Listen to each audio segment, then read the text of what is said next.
Palavra do Senhor para a sua vida, seu coração, para esta igreja nesta manhã, em Apocalipse, capítulo 1.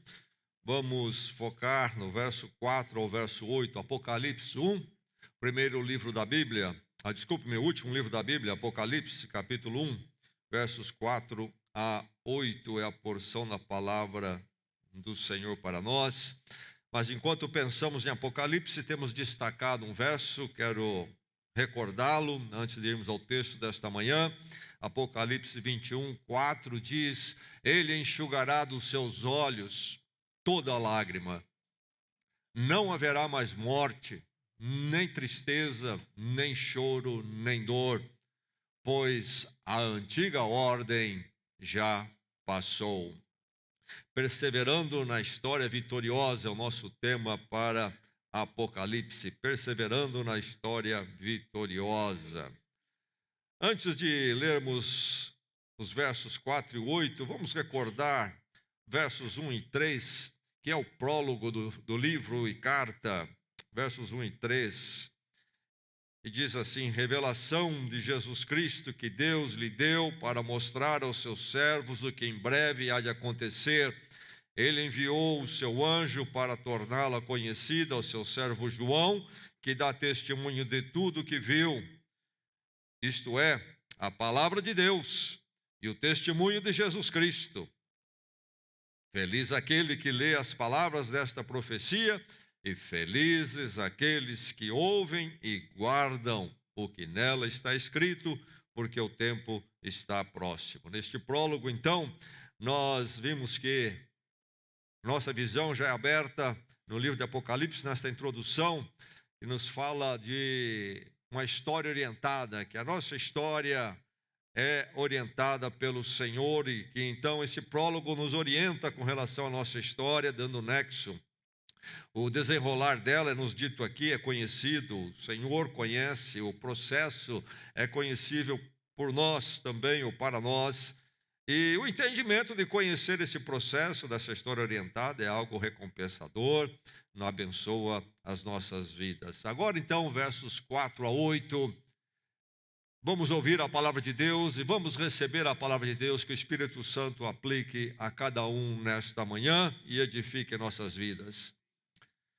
Diz assim: João, às 7 igrejas da província da Ásia, a vocês, graça e paz, da parte daquele que é, que era e que há de vir, dos 7 Espíritos que estão diante do seu trono, e de Jesus Cristo, que é a testemunha fiel, o primogênito dentre os mortos e o soberano dos reis da terra.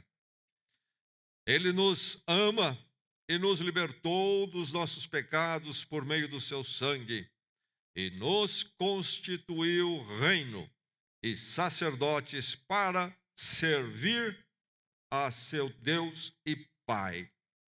A ele sejam glória e poder para todos sempre. Amém.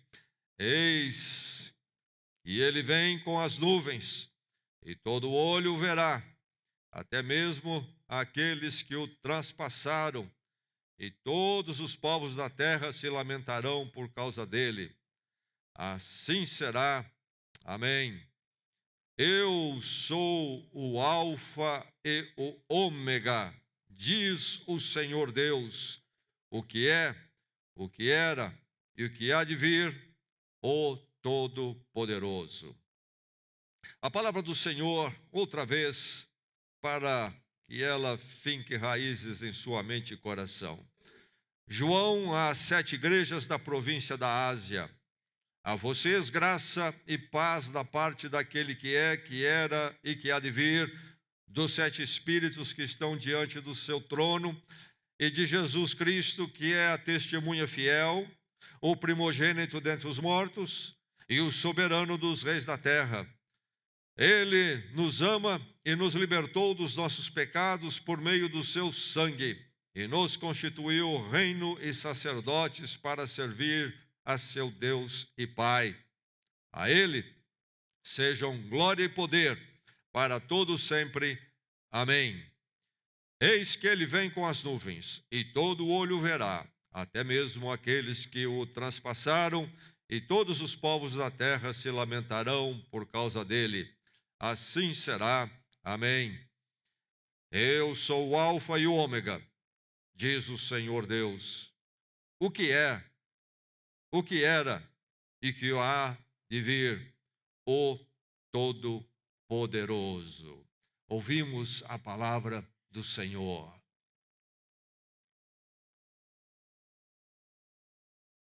Como é que você começa a sua mensagem de WhatsApp? Como é que você começa o seu e-mail? Olá! Quem sabe? Bom dia, boa tarde. Olá, bom dia, boa tarde. E o que isto significa? Eu ouso dizer que deve significar muito pouco, se não nada. É apenas um quebra-gelo convencionado por nós e que colocamos ali. Chamaríamos isso do quê? Olá, bom dia, boa tarde. Chamaríamos de saudação. Saudação. Mas são saudações nossas muito rasas e insignificantes. Aqui nesses versos 4 e 8 nós temos a saudação de João para as 7 igrejas. Saudação de João para as 7 igrejas. Esse livro de Apocalipse é, no seu objetivo, uma carta orientadora, exortadora para as igrejas, aquelas 7 igrejas que figuram, todas as igrejas do Senhor Jesus Cristo, inclusive a nossa. Então, é uma saudação para nós nesta manhã. Mas a saudação de Apocalipse aqui, na escrita de João, não se parece em nada com o nosso olá, bom dia e boa tarde. Saudações insignificantes. A saudação de João é profundamente significante. É relativamente significante? Não, profundamente. Ela é algo com muito peso, tem muito a dizer e a dizer a nós e nos abençoar nesta manhã. Não é uma saudaçãozinha convencional, mas é algo de um grande peso e de uma razão de ser e que vem ao nosso encontro nesta manhã. E ele escreve às 7 igrejas. Novamente, repito, estas 7 igrejas simbolizam todas as igrejas de Jesus Cristo.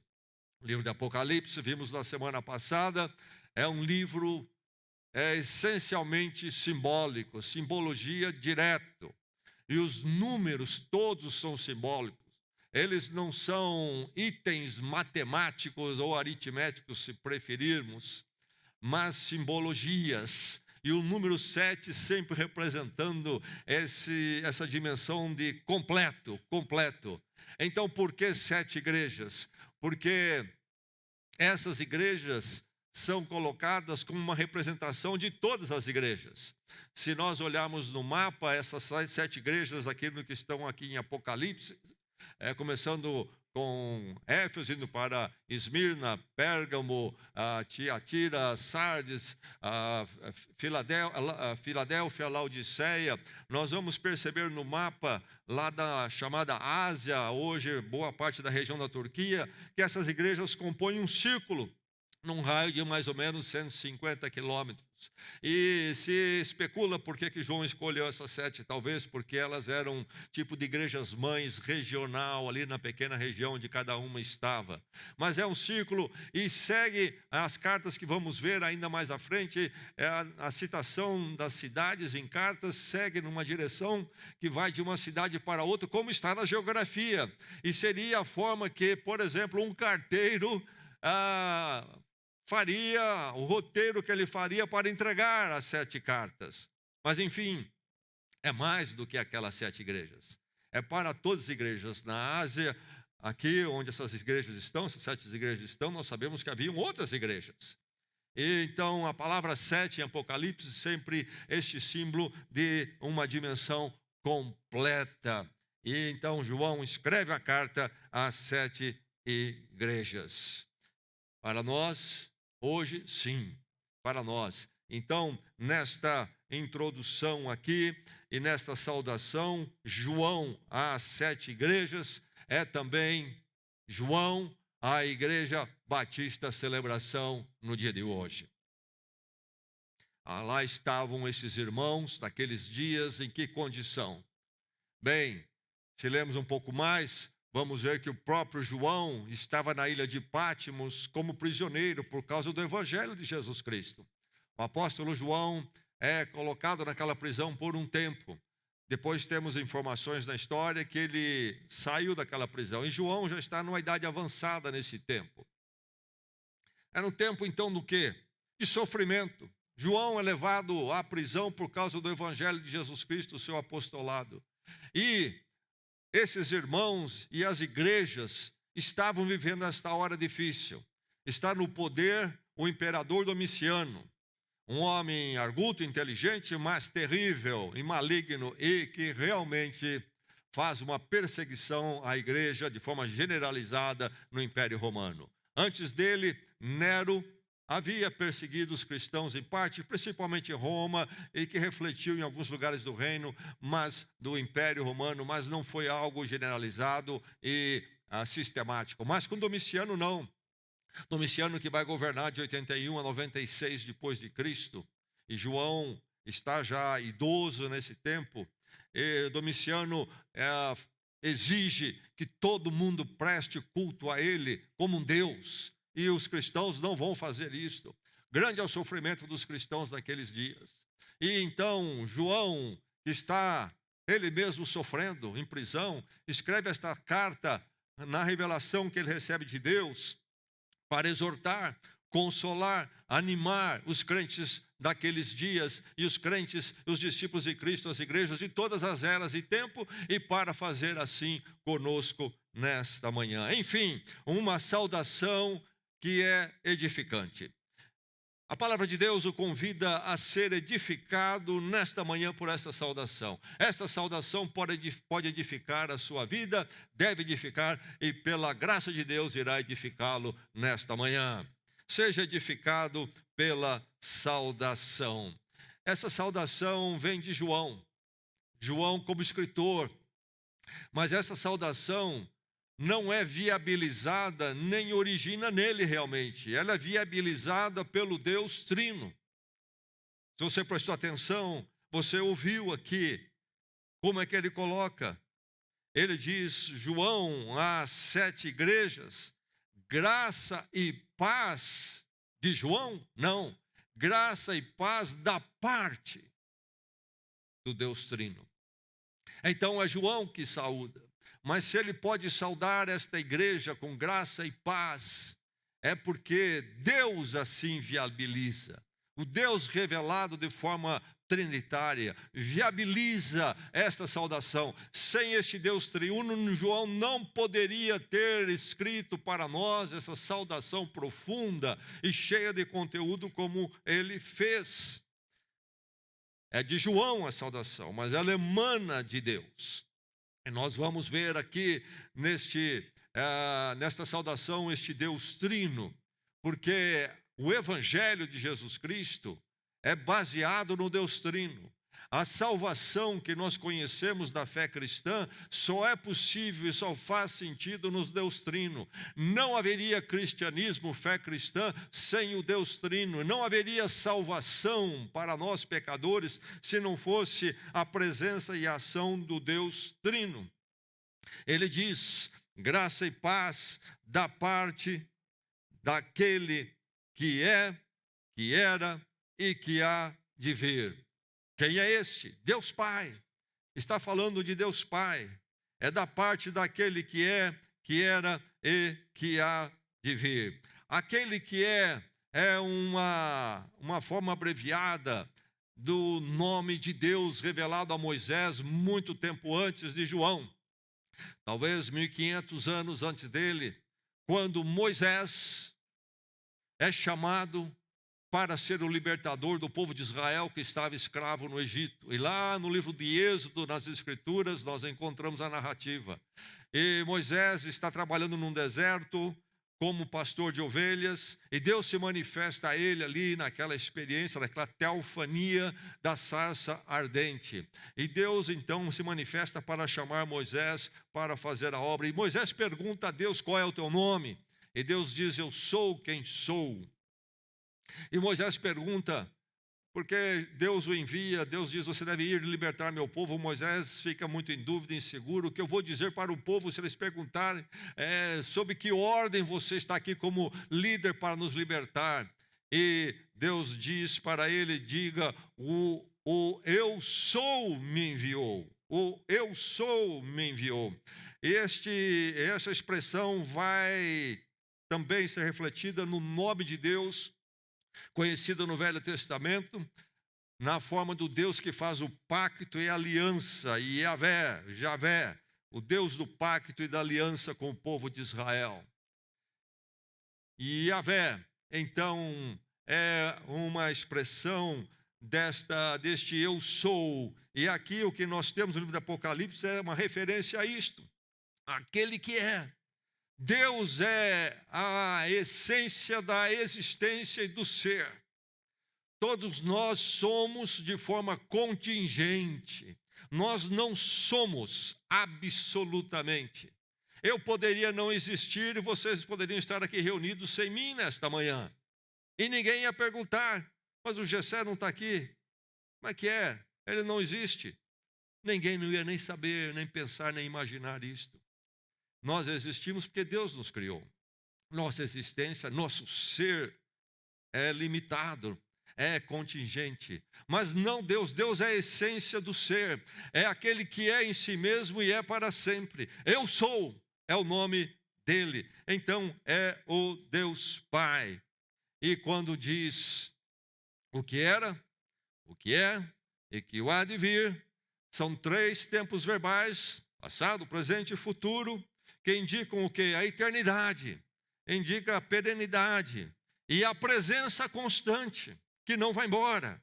Então, primeiramente, a saudação é da parte de Deus Pai, aquele que era, que há e que há de vir. Mas também diz aqui que a saudação não é somente daquele que era, que é e que há de vir, mas é também dos 7 Espíritos. Quem são esses 7 Espíritos? Novamente, um número simbólico, 7, desta totalidade, desse estado completo. Graça e paz dos 7 Espíritos, e essa expressão aparece em Apocalipse 4 vezes, em capítulo 1, verso 4, capítulo 3, verso 1, capítulo 4, verso 5, capítulo 5, verso 6, 4 vezes 7 Espíritos. De quem é que ele está falando? Ele está falando de Deus, o Espírito Santo. Já falou de Deus Pai, a saudação, graça e paz é de Deus Pai, aquele que era, que é e que há de vir. E agora também a saudação, graça e paz é dos 7 Espíritos. Quem é? É o Espírito Santo. De onde vem? De onde vem a ideia de João? Apocalipse é um livro que faz alusão de forma abundante aos livros do Velho Testamento, aos profetas em particular, Isaías, Jeremias, Ezequiel, Daniel, Zacarias, mas também ao livro de Êxodos, o livro de Salmos, muitas alusões ao livro de Salmos, mais de 90. E aqui, o que nós temos quando ele fala dos 7 Espíritos é uma alusão a uma profecia, revelação dada ao profeta Zacarias, isto lá por volta de 538 antes de Cristo. Qual é o cenário? O povo de Israel tinha estado no cativeiro na Babilônia. O povo de Israel andou longe do Senhor, os profetas enviaram mensagem de correção, o povo não atendeu, andou em caminhos tristes e terríveis, muito longe do seu Deus, e Deus permitiu que o grande reino da Babilônia viesse, os derrotasse e derrotando os levasse em grande parte cativos para a Babilônia. Lá permaneceram por volta de 70 anos, e como Deus havia prometido, acontece o resgate, a restauração deles, e é permitido a eles a volta à terra prometida. E eles voltam para a terra deles, e lá está tudo abandonado, destruído, inclusive Jerusalém, e o templo, o grande templo havia sido destruído. E agora então, eles estão de volta com esse grande desafio, desanimador até, de ter que reconstruir tudo, inclusive o templo. Profeta como Jeremias e mais dois atuaram naqueles dias encorajando o povo a fazer a obra da reconstrução, particularmente do templo. E quando nós lemos em Zacarias 4, 1 a 6, nós vamos encontrar o que é que inspirou João, ao que João faz alusão quando fala em 7 espíritos. O que diz lá? Depois, o anjo que falava comigo tornou a despertar-me, como se desperta alguém do sono, e me perguntou: o que você está vendo? Respondi: vejo um candelabro de ouro maciço, com um recipiente para azeite na parte superior, e 7 lâmpadas e 7 canos para as lâmpadas. Há também 2 oliveiras junto ao recipiente, uma à direita e outra à esquerda. Perguntei ao anjo que falava comigo: o que significa isso, meu senhor? Ele disse: você não sabe? Não, meu senhor, respondi. Esta é a palavra do Senhor para Zorobabel, não por força, nem por violência, mas pelo meu espírito, diz o Senhor dos exércitos. A visão que Zacarias teve, do quê? De um candelabro, aquilo que os judeus chamam de menorá, um candelabro de 7 luzes, 7 velas, poderíamos falar nesses dias. Do lado 2 oliveiras e 7 caninhos que vinham. E na verdade não seria a forma de vela, mas mais de uma lamparina, um pavio que queima dentro do óleo. Então as oliveiras, de onde vem o azeite, o óleo, e os caninhos vindo para cada uma daquelas lamparinas, 7 no candelabro, e alimentando sempre o fogo ali. E há explicação na situação toda. Zorobabel é um dos líderes do povo de Israel naqueles dias, juntamente com Josué. Josué e Zorobabel. E Zacarias é um profeta atuando nesses momentos. E vem a palavra do Senhor nessa visão que Zacarias deve transmitir aos outros. Ali estão as 7 luzes do candelabro. O que elas representam? Representam a obra a ser feita, a reconstrução, particularmente do templo. E as oliveiras representam quem? Josué e Zorobabel, os líderes do povo. Mas o óleo representa o quê? O óleo que realmente torna possível o fogo queimar, isto é, a obra a ser feita, a obra a ser realizada, a construção e edificação acontecer. Qual é o óleo?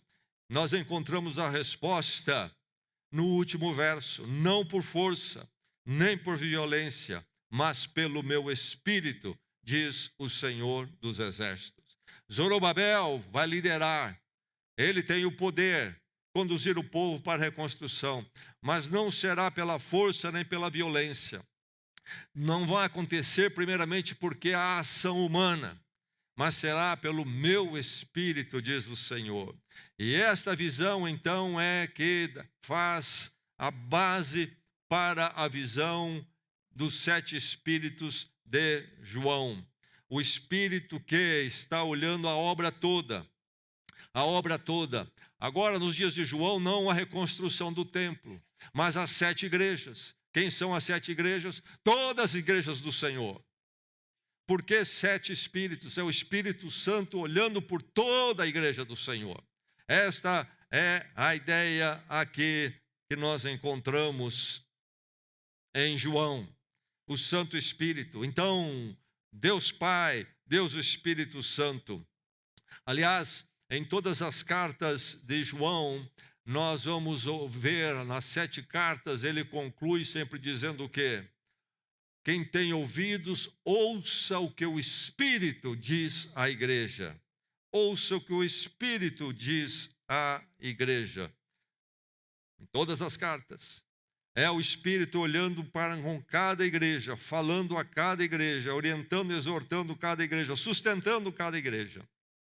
Deus Pai, Deus o Espírito Santo, a saudação, a graça e paz é da parte de Deus Pai, é da parte de Deus Espírito Santo e também é da parte de Deus o Filho Jesus Cristo. O texto vai dizer a saudação, graça e paz da parte daquele que é a testemunha fiel, Jesus. Jesus é esta testemunha fiel do que? Em vida. Ele foi a testemunha fiel das palavras de Deus. No Evangelho de João isso fica muito claro, Jesus sempre falando que ele fala daquilo que ele ouviu do Pai. Lá no capítulo 14, quando ele está conversando com os discípulos na noite da sua traição, ali quando estão naquela grande reunião, quando celebram a mesa do Senhor, a ceia do Senhor, Jesus vai dizer para os seus discípulos: quem vê a mim, vê o Pai. Quem vê a mim, vê o Pai. Quem vê a mim, vê o Pai. Ele então é essa testemunha fiel da presença e da verdade de Deus enquanto andou entre nós. Mas ele também foi a testemunha fiel em morte. Na morte ele testificou fielmente a verdade de Deus. Aliás, nós temos a palavra mártir em português, que vem da língua grega antiga em que foi escrito o Novo Testamento.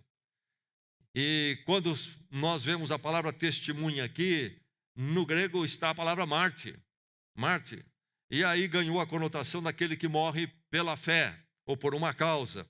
Jesus foi mártir, testemunha da verdade de Deus, da obra de Deus, em vida, em morte, e ainda continua como testemunha fiel, glorificado diante de Deus por nós. É a testemunha fiel em vida, em morte, ressurreição e glorificação. Mas diz também que ele é o primogênito dentre os mortos. O que isto quer dizer? Se refere a Jesus Cristo como a primeira ressurreição. Jesus Cristo é a primeira ressurreição, sim. E então é a promessa da nossa ressurreição. Porque ele ressuscitou, nós sabemos que nós poderemos ser ressuscitados no poder dele. A primeira ressurreição é a promessa.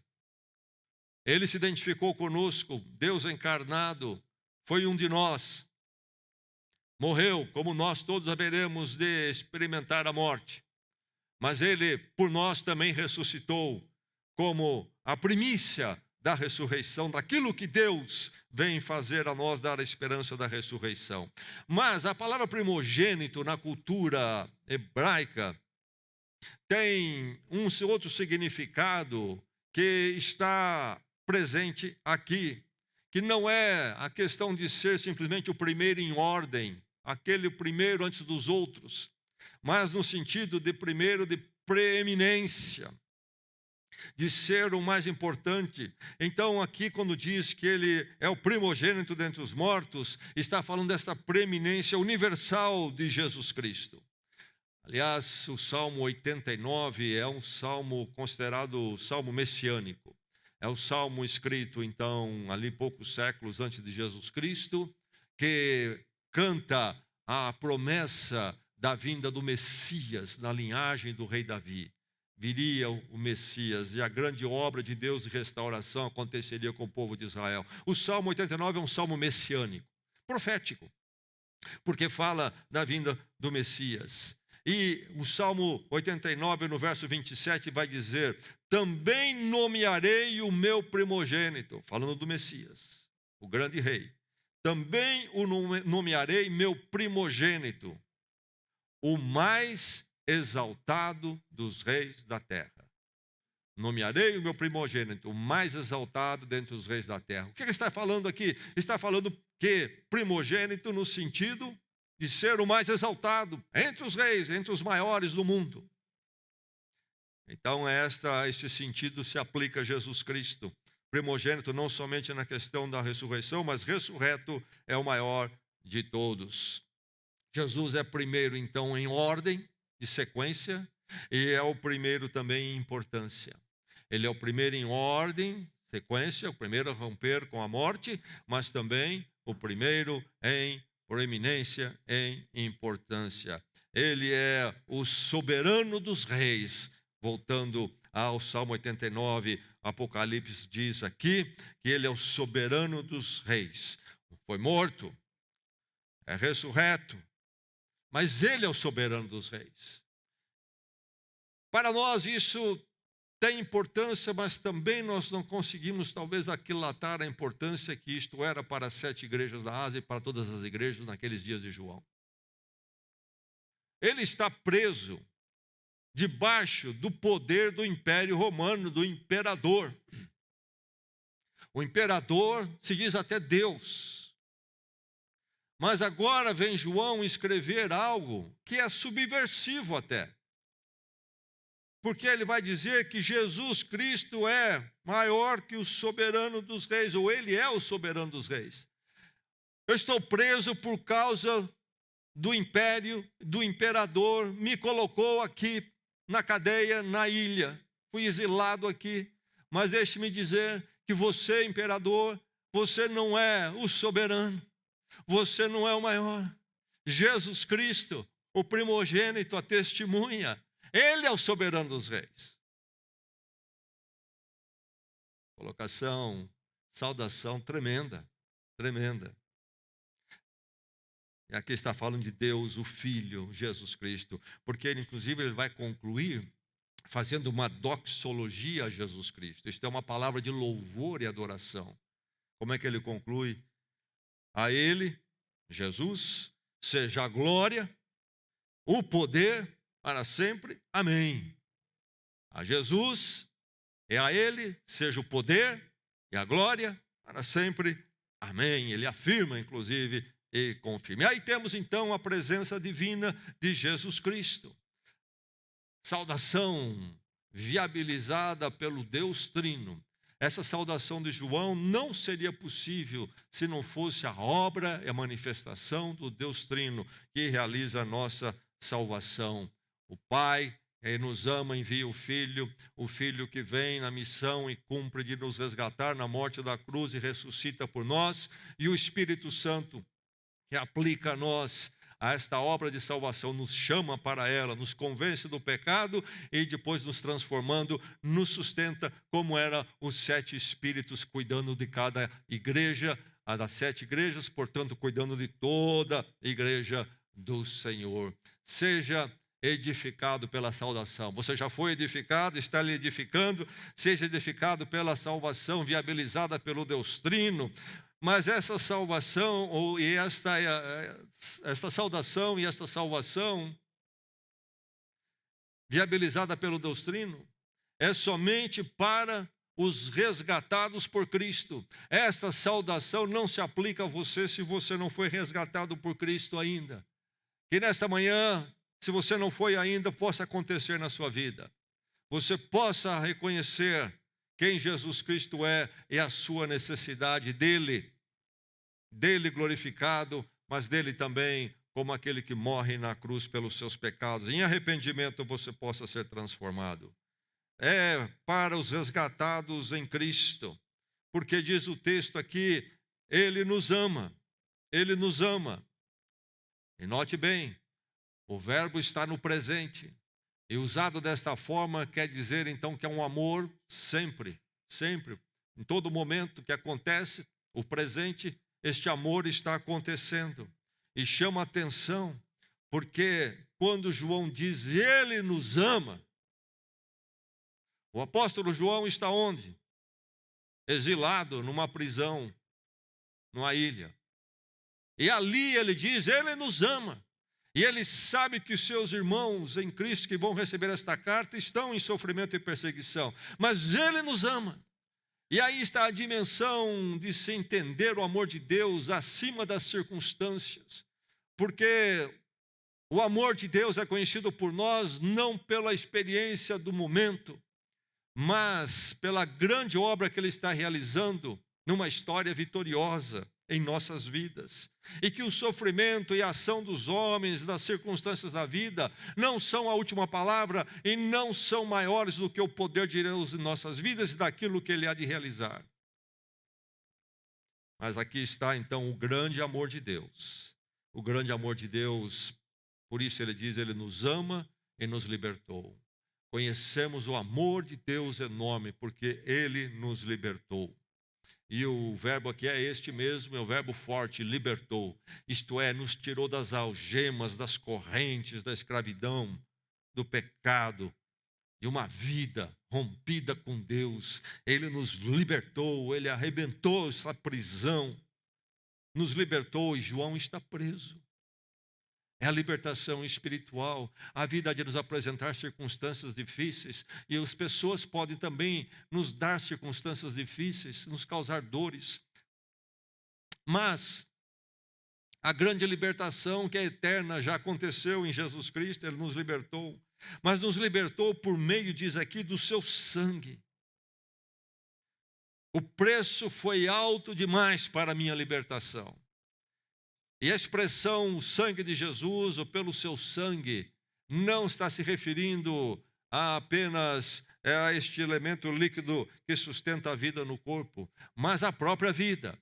A própria vida. Nós não criamos um misticismo em cima do sangue de Jesus Cristo.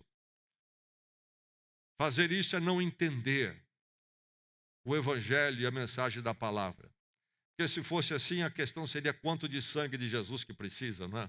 Uma gota não é suficiente já, por que derramar todo o sangue? O que está falando da vida, a vida se foi, Ele morreu a nossa morte, a nossa condenação eterna da morte espiritual e física caiu sobre Ele, é pelo seu sangue.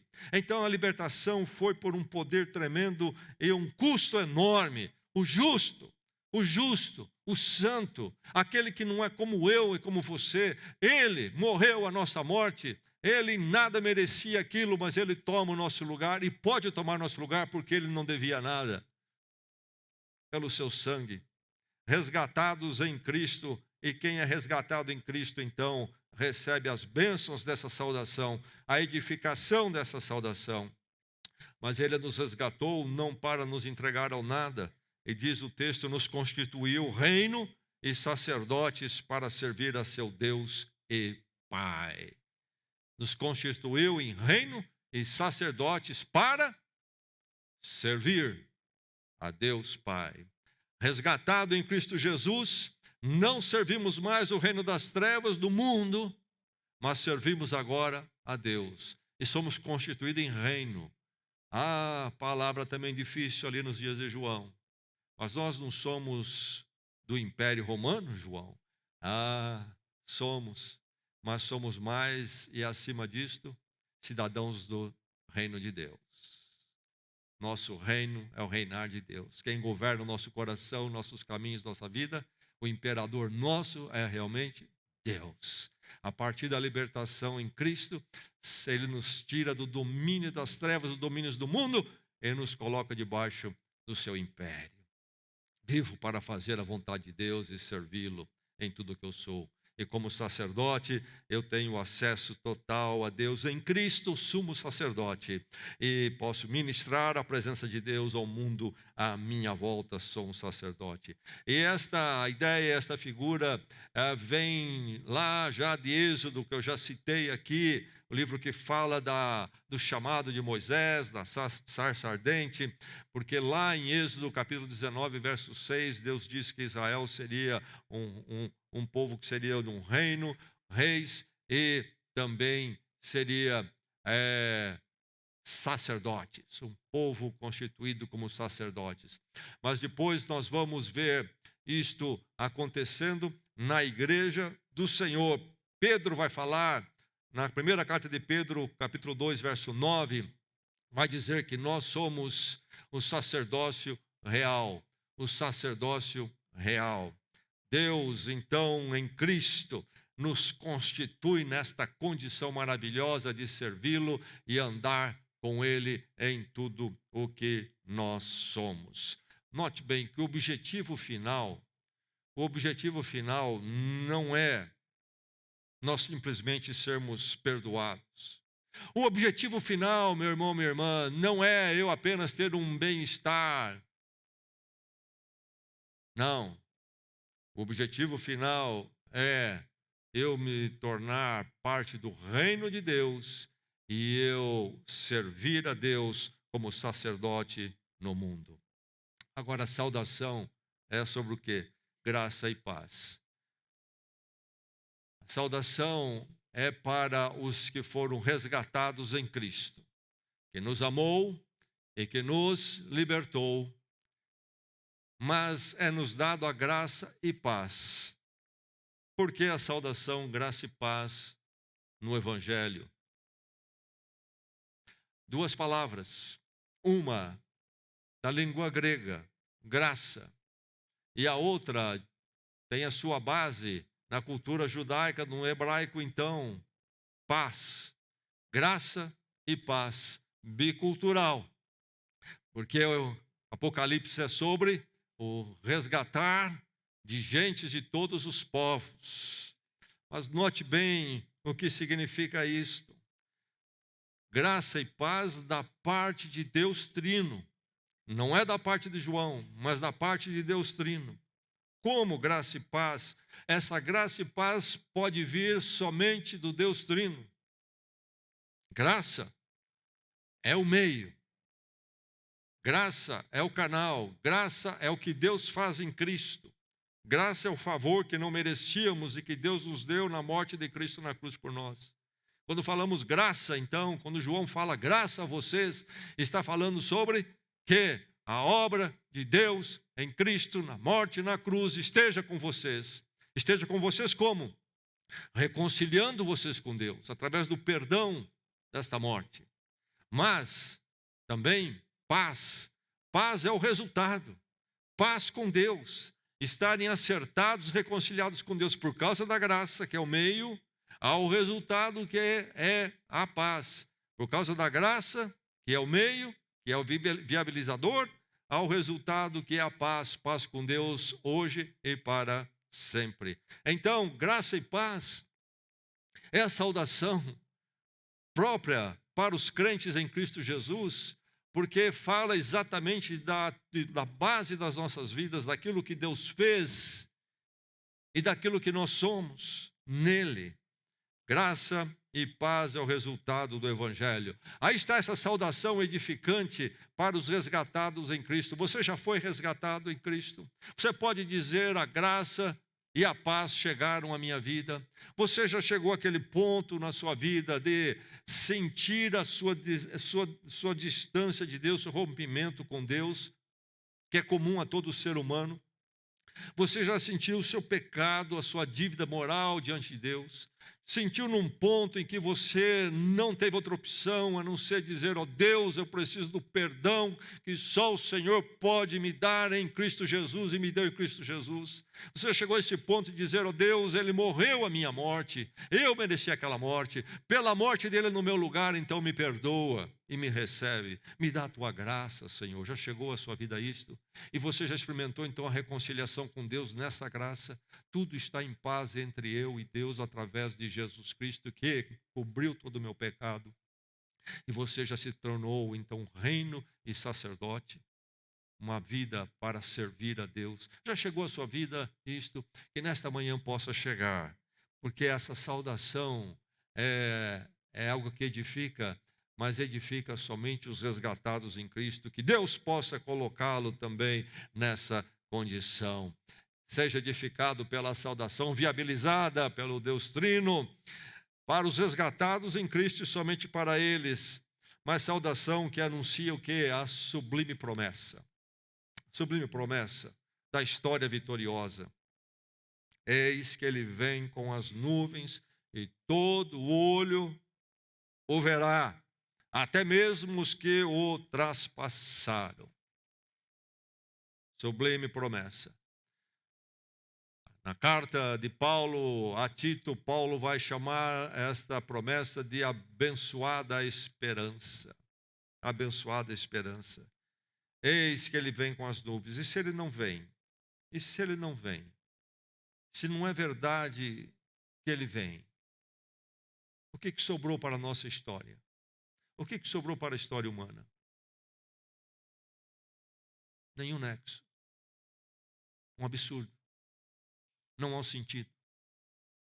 E o mal vai continuar o mal, fazendo o que quer, como quer, e tendo toda a vantagem. Mas louvado seja Deus, porque foi-nos anunciado a sublime promessa: eis que ele vem com as nuvens, em todo olho o verá.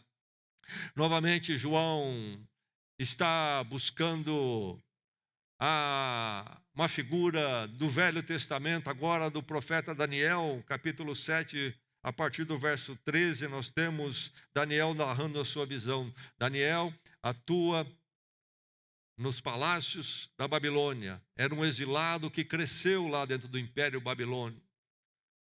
E ele tem a preocupação sobre quando Deus haveria de restaurar Israel. Ele está vivendo naqueles últimos anos ali, quando ele entendia que a restauração deveria vir. E ele tem uma visão, lá no capítulo 7, a partir do verso 13, diz: em minha visão à noite, vi alguém semelhante a um filho de homem, vindo com as nuvens dos céus. Ele se aproximou do ancião e foi conduzido à sua presença. Ele recebeu autoridade, glória e o reino. Todos os povos, nações e homens de todas as línguas o adoraram. Seu domínio é um domínio eterno, que não acabará, e seu reino jamais será destruído. Lembrando novamente que Daniel também está debaixo de um grande império. Ele é israelita, mas está exilado, ainda que tenha conseguido galgar posições grandes daquele império, mas ele é um estrangeiro ali. E o poder é o babilônico, e quem governa a Babilônia é o poder. Mas agora ele vem falar de alguém glorioso, e dele é o reino e o domínio eterno, que não é o imperador da Babilônia. Novamente um texto até subversivo, revolucionário. Mas ele tem esta visão de um que vem com as nuvens.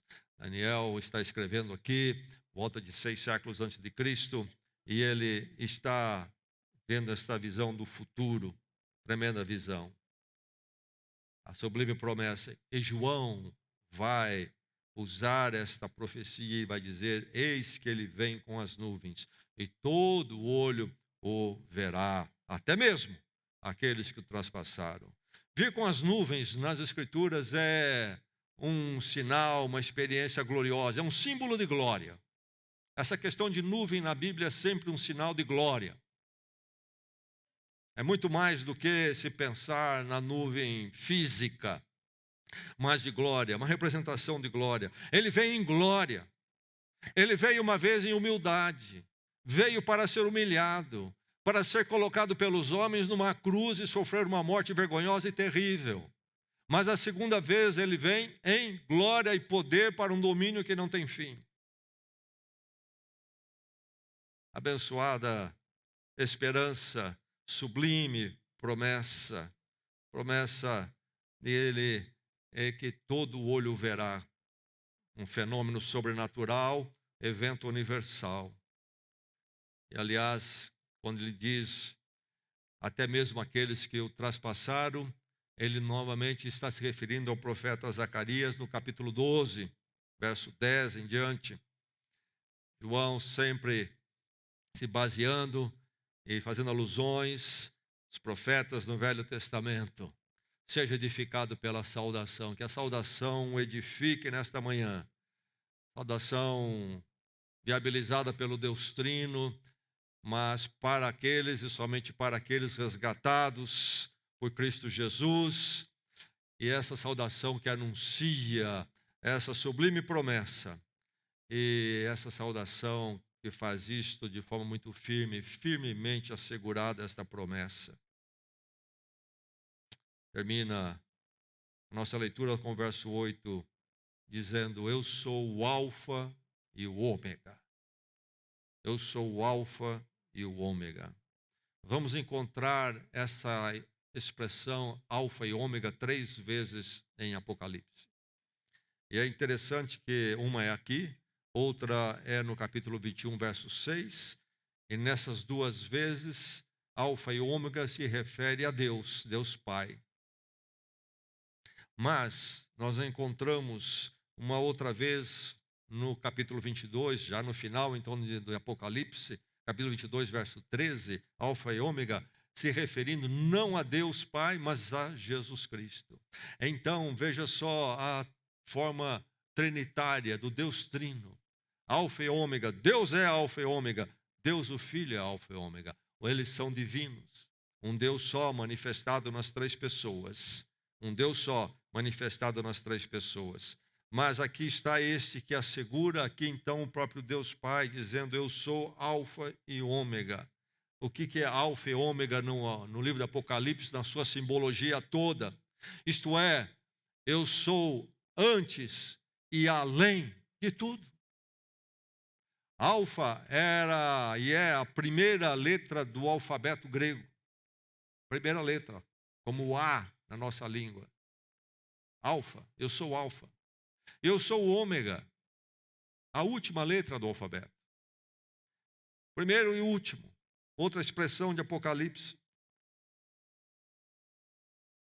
Antes e além de tudo. Quem está falando, quem está segurando é este, que é antes e além de tudo. Mas diz também ele: eu sou o Todo-Poderoso. Todo-Poderoso. Pantocrator. Poder total. Todo-Poderoso. O que quer dizer todo-poderoso? Nós sabemos. Soberano. Ninguém é maior. De novo, para nós, não tem o mesmo peso que tinha para João, certamente, e para os crentes que receberam Apocalipse. Quem era o Todo-Poderoso no império? Quem era? O imperador. Mas agora Deus fala e diz: não, não, não. Não é o imperador, ele está perseguindo vocês, mas ele não é o maior. Eu sou o Todo-Poderoso. Eu sou soberano. Eu sou soberano. E aí, novamente, vai vir a expressão que já vimos: eu sou o que era, o que é e o que há de vir. Isto é, eu sou essa existência perene que sempre existiu. Eu sou aquele que não poderia deixar de existir, porque sem mim não existiria nada. É a essência do existir. Quem assegura a nós esta promessa? Quem assegura a nós essa saudação maravilhosa? Simplesmente aquele que é o Alfa, o Ômega, o Todo-Poderoso e aquele que é e é eternamente. É o Deus assegurador, o Deus da graça e paz. O Deus que veio em Cristo Jesus. Veio por nós até o ponto de morrer numa cruz, mas não para ser derrotado por ela, mas ressuscitar e para retornar em glória e dar então todo um nexo para a nossa existência. Lá está João e os crentes nos seus sofrimentos. É só isto? A vida é isto? E os sofrimentos pela fé vão ficar assim? Não. A saudação é tremenda. Ela nos edifica nesta manhã. Na fé em Cristo Jesus, numa visão de vida que vai além dos percalços deste mundo e dos poderes deste mundo. Nós estamos na história humana, mas dentro da história humana vivendo a história maior. Aquele que nos assegura e que é maior do que todos, é antes de todos, é além de todos, é o Todo-Poderoso, é aquele que é e é eternamente. Circunstâncias deste mundo não são no sentido que Deus é. Circunstâncias deste mundo não são porque elas passam. Elas não existiram antes e não existirão para sempre. Pessoas neste mundo não são naquilo que fazem, porque não farão para sempre. Deus é aquele que é para todo sempre. Nele nossas vidas encontram todo o sentido. Eu sou o Alfa e o Ômega, diz o Senhor Deus. O que é, que era e o que há de vir, o Todo-Poderoso. O livro e o texto nos dão confiança, nos dão esperança, que não encontraremos em lugar nenhum. Confiança e esperança, e por isso nos levam sempre à adoração. Vamos orar.